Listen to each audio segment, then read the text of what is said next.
Bir адамдан bir китеп долбоору өлкө аймагында бир катар иштерди 2 жылга жакын болуп калды, ишке ашырып келатат. Биздин миссиябыз 10 жылдын ичинде дүйнөдөгү эң китепкөй өлкөгө айлануу. Ага жетиш үчүн ал миссияны аткарууга бир канча баскычтуу максаттар керек экен. Анын алкагында алыс каймактарга, мектептерге, медреселерге, ооруканаларга, айылдык китепканаларга жаңы китептерди жеткирип берүү иштери уланып атат. Бул китептерди жеткирип берүү бир процесс болсо, ага кызыктыруу дагы бир процесс экен. Ал үчүн бүгүн мына китепкөй Чилистен конкурсунун жыйынтыгын чыгардык. 50 000 сом байга фонду менен. Бул алгачкылары, буюрса алдыда да көп жолу иштер уланат. Бизде эмне үчүн ошо аймак аралап жүрүп, жаштар эмнеге китеп окубайт десек, чындап окубагандай кандай себептери бар экен да. Окуйун десе, китепканаларда баягы эски имарат, эски китептер менен турат. Ал жака жаңыча мамиле керек болуп турат да. Жаңыча, жаңы китептер барсын, жаңы имаратта турсын, жаркыраган жайда турса, китептин барагын эскиртип окуйм дегендер толтура. Ошондой гана жаңы мамиле бере албай атабыз. Биз жаштар телефонго кирип кетти, оюн ойноп кетти деп күнөөлөйбүз да, бирок ага альтернатива сунуштабайбыз. Биз альтернатива катары ушул китепти туура багыт катары көргөнбүз. Бул китеп дүйнөнү өзгөрткөн да. Ошо жараткан Алладагы дүйнөнү өзгөртүш үчүн бир пайгамбар бир китеп жөнөтсө, ошол дүйнөнү өзгөрткөн экен. Ал эми бир китепти окуп коюу бул адамдын кичине болсо дагы акылын азык болуп, аны өзгөрткөнгө буралат деп ишенебиз. Биздин келечектеги кыялыбыз 10 жылдын ичинде китепкөй өлкө боло алсак, китепкана деген мекеме эң куттуу жайга айландыруу, китепканачы деген статусту бийик көтөрүп, аны жаштардын сыймыктуу кесибине айландыруу. Бул үчүн биз азыр алгачкы баскычтагы максаттарыбызды ишке ашырып келатабыз. Келечекте ушундай аракет менен кете бере турган болсок, ар бир айылда жаркыраган китепкана пайда болсун, окурмандар көбөйсүн, окуган эл озуп кетсин. Бул китеп окуп коюш үчүн эң оор деле нерсенин кереги жок. Болгону тамга тааныш керек, кызыктырыш керек, окуш керек, түшүнүш керек, түшүнгөндөн кийин өзгөрүш керек. Болду. Бул үчүн эч кандай мамлекеттин бюджетинен акча кереги жок. Биздин долбоордун максаты ошо мамлекеттен жардам алуу эмес, мамлекетке жардам берүүчү долбоор десек болот. Кичинекей болсо дагы ушу топ жаштардын аракети менен, ыктыярчылардын аракети менен ушундай агартуу жаатында, билимге кызыктыруу максатында ушундай жакшы иштер уланып келатат. 2021 жылга дагы сонун пландар бар.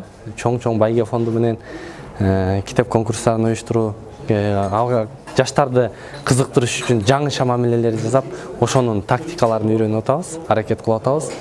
Ал эми биз бул китеп жаатында айта бере турган болсок, көп маселе бар. Болгону аракет кылыш керек. Үзүлбөгөн үмүт менен үзүрлүү эмгектерди жасай берсек эле, Кыргызстанга көп пайдасын тийгизебиз деген чоң Бир адамдан бир китеп долбоорунун жана ошондой эле Шам басма үйүнүн колдоосунда китепкөй Чилистен сынагы болуп өттү. Сынакка жалпы жонунан 1184 катышуучу катышты. Сынак жалпы республика боюнча жалпы окурмандарды катыша алды. Сынакка мугалимдер, окуучулар, студенттер жана ошондой эле жалпы карапайым калк. Мен Талатбек уулу Жодарбек, Узак жол романынан катыштым, Мукай Элебаевдин. Даярдык жакшы болду, буюрса аракет кылып, колдон келишинче даярданганга аракет кылып, ошо биринчи месттен алдык азыр. Анан китептен алган нерселер боюнча Узак жол романынан негизи сынбаш керек экенин көбүрөөк түшүндүм да менчи. Мындай тагдырдын жазганына сынбаш керек экенине мындай дагы алдыга максат коюп, алдыга мындай кадам ташташ керек экенин көбүрөөк түшүндүк. Ошол негизгиси. Китепти окуп атып, азыркы жашооңо ыраазы болуп кетесиң да, баягы. Мисалга, кээде үйдө китеп окуп атканда зериккенден китепти таштап коесуң го. Жок, Узак жолду окуганда бир ушундай мотивация болот экен. Китеп окуганың ийгилик экенин түшүнөт экенсиң да. Ошол жактан билим алып атканың, китептен билим алып атканың, жаңы кадамдарды коюп атканың, күнүнө 1-2 китеп окуп атканың бул өзүнчө чоң ийгилик экенин, билимге болгон салымды кошуп аткан экенин түшүнүп өткөрсөм, негизгиси ошол болду. Мисалы айтып атпайсыңар, ийгилик экендер чагы. Ушул ийгиликке кантип жетиштиңер? Бул ийгиликке жакшылап эле даярдандык. Мисалы айтканда эле Канчанын конкурс берилгенден баштаппы дегендей. жок, мен ошондо 5 күн калганда эле баштадым. Ага чейин бир жолу окугандым. 5 күн калгандан баштап ошол 5 күн убактын толук бөлдүм да ошол китепке. Жок, 5 күн калганда баштагам, бир жумага созулуп кетти, кийин 2 күн китеп андай болуп. Азыр Кыргызстандагы китеп көй деп коелу. Китеп көй көрөрмандарга, ошолорго мындай кандай кайрылуу кыласыз мисалы? Кайрылуу боюнча, мисалга мен кайрылмакмын. Эгерде ушул жерде карындаштар, инелер угуп аткан болсо, менден кичилер, макул улуулар болсун, угуп аткан боло турган болсо, мен аларга кайрылмакмын. Китепти жөнөкөй эле адам жаза албайт да. Биринчиден китепти жазып аткан адам сөзсүз ошол жазып аткан тилинин грамматикасын билет. Мисалга кыргыз тилинин грамматикасын биринчи билет, ал ошону окуган. Андан кийин ошол өзү китеп жазып аткан темасы боюнча өмүр бою изденгендир балким 10 жылда изденгендир. Сиз ушундай бир эле китеп окуу менен ийгиликке жетесиз. Бир адам өмүр бою изденгенин бир китепке жазат да. Өмүр бою эмнени баамдасат жазышуусунда, ошону жалгыз бир китепке эле батырып коет. Эгерде сиз бир күндө же 2 күндө бир китепти окуп бүтүп кое турган болсоңуз, демек аны сиз өмүрү менен таанышып аткан дегенсиз да. Мисалга технология жагында болсо деле, технологияны ушунчалык көп изилдейт да, бирок бир китепке эле жазып коет. Ал өмүр бою издеген да аны. Бирок сиз ошону окуй турган болсоңуз, ал өмүр бою изденгенин бир китептен бир эле күндө билип аласыз. Эгерде сиз 10 күндө 10 китеп окуй турган болсоңуз, демек onu окумуштуунун же onu жазуучунун жан дүйнөсү менен тааныша алдыңыз деген сөз. Ошол себептен көбүрөөк китеп окугула деметмин да. Силер көбүрөөк болгондо дагы данышмандардын дилин үйрөнөсүңөр. Болгондо дагы ыймандуулардын, айтор бир канчалык акыл үйрөтө ала турган адамдардын акылын үйрөнөсүңөр эле деп айтмакмын, мисалга жаш муунга. Ошол себептен китеп окуш керек сөзсүз түрдө. Майнура, Ысык көлдөн Ак Суу районунун Ак Суу айылынан болом. Бул китеп конкурсуна катышып калышымдын себеби жаңы эле бир китеп бүтүрүп, анан дагы ушул конкурска 2 күн калган экен. Анан карасам конкурс деп турат, анан китебимди да бүттүм да деп, анан жаңы ошо китеп алайын деп, жанымда 500 эле сом бар болчу. Ошого тобокел кылып эметтим да, катыштым.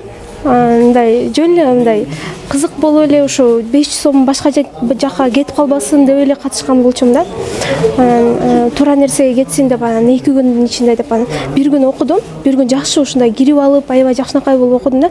Бирок мындай сыйлыкты деле күткөн эмесмин. Жөн эле окуп катышып коюш болчу да максатым. Анан бир күндө окуп аябай жакшы ичине кирип окуп чыктым. Анан 18-ден 19-на жылдырып калды. Анан дагы бир жолу окуп чыксамбы деп, бирок иштерим болуп калып, анан кайра окуй албай калдым. Анан 19-да болду. 19-да болуп, анан ошо 5-орунду мындай карасам 84% алдым да. Анан башкалардын карасам 98, 97, ушундай 100 дегендерди көрүп алып, мындай аябай жакшы окугандар бар экен, ошо 7 минутта десе аябай жакшы окугандар бар экен деп эметкем да. Мындай таң берип, мен да ошого умтулушум керек экен деп ушундай өзүмө сабак алгам. Анан кийин эле ошо 5-орунду алдыңыз деп эметсе, аябай таң калдым да, чын эле депчи. Ошо 500 сомду 1000 сом кылып алдым депчи. Аябай ошого да сүйүндүм. Көбөйтүп алып, еще өзүмө да пайда алып, сонун нерсе болду да. 1000 сомго канча китеп алайын деп атасың? 1000 сомго азыр баарына китеп алам. Буюрса дагы баарына китеп алам. Конкурстук 2 китеп, анан дагы бир өзүмө китеп алайын деп атам. Өнүгүшүмө дагы ошо. Ысык көл областынан болом. Мен азыр бул жакта жашайм. Мен узак жол китебинен катыштым. Мен негизи өзүмдүн кесибим мугалим, англис тил сабагынан мугалиммин.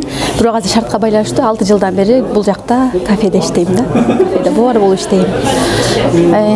Эмне дейм? Китеп боюнча китепти каяктан катышкан болосуз? Бул жарыяны мен сиңдим да студент, журналист болуп иштейт, өзү дагы ошол жактан маалымат алып катышып көрүүнү кызыктым, катышып көрөйүн деп эң биринчи жолу мен бул узак жол китебин мектепте жүргөндө окуучу кезимде окугам. Анан ошол эсиме түштү, узак жол боюнча, анан жетилген курак боюнча чыкканда ошол узак жол боюнча өзүм да катышып көрөйүн деп. Көптөн бери китеп окуй элек болчумун, убактым деле болчу эмес. Анан окуп көрөйүн деп окудум. 1-2-3 жолу окудум окшойт, 3 жолу окудум. Катышып көрөйүн деп чечтим. Анан катыштым. Ошол алдыңкы атым жана фамилиям Дымыстанов Нурланбек Турдалиевич. Ушул конкурска Узак жол китеби боюнча даярданып катыштым. Китептин эми бул деңгээлге жетиш көп экен, жаштардан мына алды. Мен 16-орунду алдым да, 100% баа толук немесин алып 16-орун болду. 15-чи экен, 15-орун болду. Бирок баа убакыттандым өттүм да. Ошон үчүн айтарым, 4 сыйра, 5 сыйра кайталап окуса эле ушул деңгээлге ушунча ийгиликке жетишет деп айтам. Эми жаман эмес, мындай жакшы китеп, эң негизи жан дүйнөнүн азыгы дейт да китеп. Китеп алып атам, диплом менен сыйланып атам. Кудай буйрса, ушул жөрөлгөнү баштаганыңарга аябай ыраазычылык билдирем. Дагы ушуну улантыңыздар демекчимин. Китеп окуу сиз үчүн мындай кандай нерсе? Китеп окуу эми бул китеп деген өзүнчө бир дүйнө да китеп. Мен өзүм курулушта эле иштейм. Кечинде келип үйгө келип, мен китеп окуп ушундай тарыхый чыгармаларды, адабий чыгармаларды мындай окуп эмесең өзүнчө бир эс алгандай болосуң. Китеп адамдын жан дүйнөсүнө азык берет деген сөздү биринчи адам өзү аябай өзүнө сиңириш керек, түшүнүш керек. Ошо китептен мен кадимкидей өзүм жакшы нерсе алам да. Берекен Майра Керим кызынын Сезим жанары деген чыгармасын берет.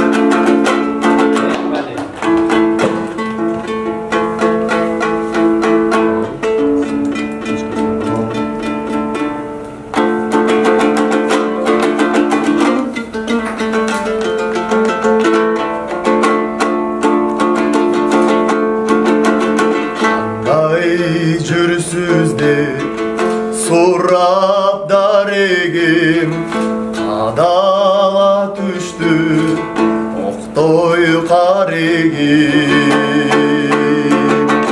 бейгапар жүрсөң берип кеттиңби багып алгын деп сүйүүдан эгим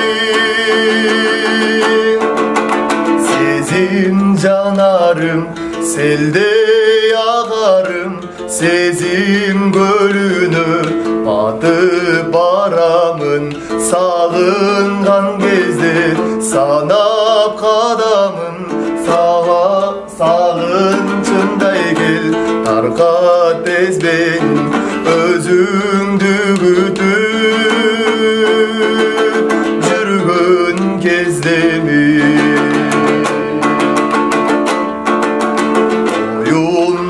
чыкпайт ошол саламың озун тырмадың бүткөн жарамды жарк эткен таңдай жалтана түштүм жалынга толо сезим жанарым сенин көздөрүң жүрөк езгенин кадыр сүйүмдү кантип сезбедиң сени табам деп дүйнө кезгенмин аппак таңдардан калбай издерим сагынчымдай кел таркат тез менин кажети да жок андан өзгөнүн өзүңдү күтүп жүргөн кездеми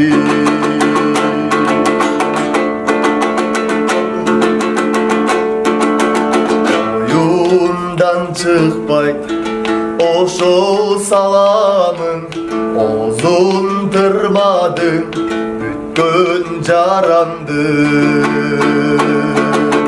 жарк эткен таңдай жалтана түштүм жалынга толо сезим жанарым